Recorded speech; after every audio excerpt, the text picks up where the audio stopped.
А вот кто ты нахрен такой? Я охотник. I'm gonna put some dirt in your eye.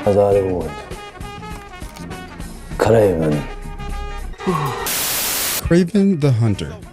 Is it worth watching? I believe it does depend on the situation. With Christmas, Just around the river bend. you might be going to see a heck ton of relatives like I am. It may not be the best movie ever. It honestly isn't even that good. But I can guarantee you that if you took your entire family to see this movie, no one will be disappointed because it's Christmas. And your grandparents spend most of that time watching Hallmark movies anyway. They'll probably appreciate you being a little adventurous for them. Like and subscribe for more videos. Now, don't worry, I know what the ratings say. As of recording this, it's at a 14% Rotten Tomatoes score and a 5.5 out of 10 on IMDb. Apparently, it had an even worse opening weekend than Madam Web, with an $11 million domestic return. That is pretty bad, especially considering their budget was $130 million. I definitely don't think it deserves to be lower than Madam Web, but I'm pretty sure I know why no one was excited to watch this movie. Okay, so Venom comes out in 2018, and people are like, Okay, let's go. that was pretty good. Then Venom Let There Be Carnage comes out, and people are like, Okay. that was pretty decent. I only wish Spider-Man could have made an appearance. Morbius hits theaters in 2022, and everyone is like, Okay. this is getting ridiculous. Where is Spider-Man at? Madam Web and Venom The Last Dance roll into theaters this year like a pack of pigs who are ready and willing to feed on the sloppy scraps of people's wallets. And the whole world just said, okay, enough of this. If he keeps turning Spider-Man's enemies into heroes, then I can no longer subscribe to this foolishness. To sum things up, it's because Spider-Man is out of commission for these movies and it sucks. Other reasons would be the lore inaccuracy, the cringy dialogue, and the poor character development. Kraven the Hunter performed the worst out of all of the Sonyverse movies. But it's because everyone was expecting it to be terrible, so no one went to see it. The main reason why I would say this movie is better than Madam Web or Morbius is because things actually happen. The main plot is essentially that Kraven is a hitman who has this list of bad people to kill. But the film makes it very clear that he only kills the bad ones. Word gets back to this Rhino guy that he's on his list, so Rhino tries to kill Kraven before Kraven kills him. There's a bunch of other stuff involving a gangster dad, a mini origin story, and a woman named Calypso. But I don't want to get into too much spoilers because you're obviously going to watch this movie after this video, so. After Kraven escapes the jail that he put himself in to kill that one guy, we immediately go back in time to witness his backstory and how he got his powers. The backstory did give us fairly good insight for the rest of the movie, but it also felt a little drawn out, like butter scraped over too much bread. Butter scraped over too much bread. And it didn't feel like it really meshed together with the rest of the film.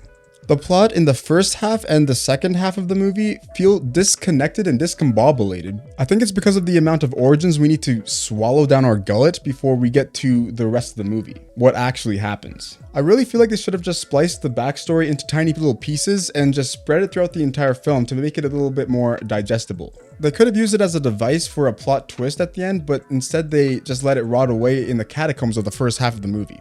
I'd say the second half is quite a bit better than the first half, but it takes way too long to get there. The film is constantly getting stuck on things that don't matter as much as they think it should, and it becomes such a burden to sit through. But there is something that saves the movie to an extent: the action. I actually really enjoyed most of the action scenes, and I am a big fan of making it bloody. I like it raw. I like it absolutely filthy. Give it to us raw and wriggling. There was one chase scene in particular where I was actually surprised at how good it was, because it just came out of nowhere and it moved the plot in a direction that made the events of the story after that scene a little bit more satisfying. However, even with this great scene, it wasn't enough to save the movie from a disappointing fight scene between Kraven the Hunter and the Rhino. The final boss fight was pretty short-lived, with also a bit of mediocre CGI to top that off. The CGI did look a bit cartoonish, which made it look a little silly when Kraven was wrestling with this allergic reaction in the middle of the Serengeti. For what it's worth though, they tried their best with what little time the CGI artists had to work on the film. That's also not the big problem here either.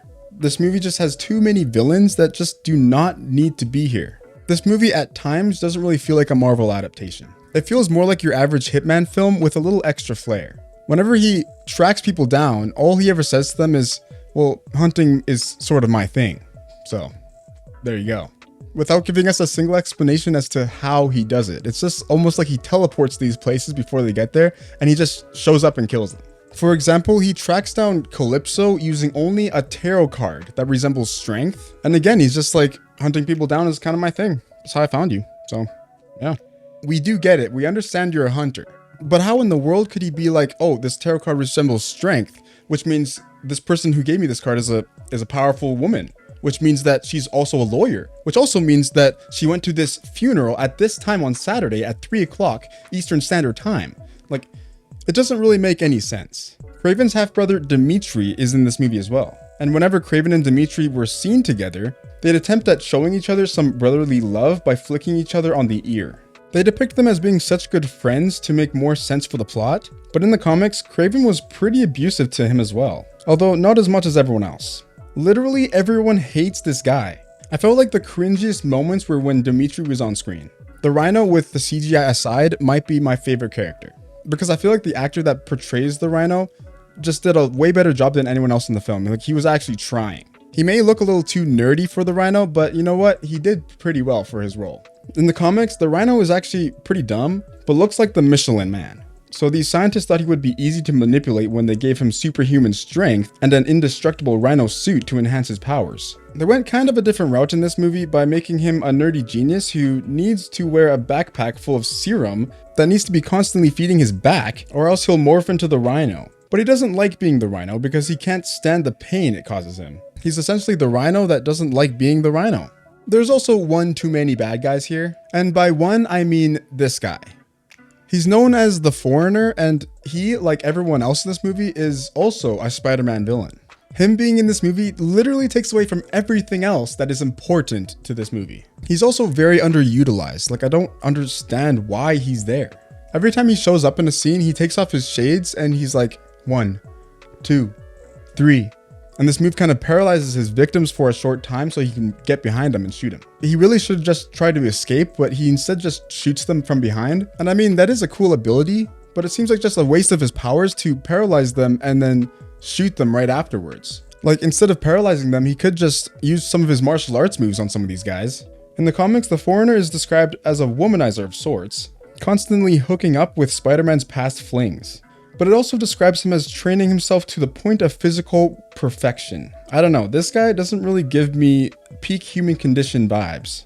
You know what? It doesn't matter. All I'm trying to say is that it was foolish to kind of give this guy some sort of semblance of a role in this movie. To be completely honest, this movie wasn't as bad as I thought it was going to be, and it might be one of my favorite Sonyverse movies. I know that doesn't really mean much though. The film was still very average and forgettable, but it's better than watching a Hallmark movie with your Aunt Jemima, probably. 2024 turned out to be a year full of the most mundane and forgettable movies ever. So Kraven did pick the right year to release because it'll just mesh in with everything else. If I was to rate this on Rotten Tomatoes, I'd probably give it a 48%. And if I was rating this on IMDb, I'd probably give it a 5 out of 10. Swap your thoughts in the comments below of what you think of Kraven the Hunter. Are you gonna watch it, or are you just kind of done with the Spider-Man-less Sony universe? I've swapped my thoughts, and if you want to see my thoughts on War of the Rohirrim, then click right up here, and I'll see you in the next one.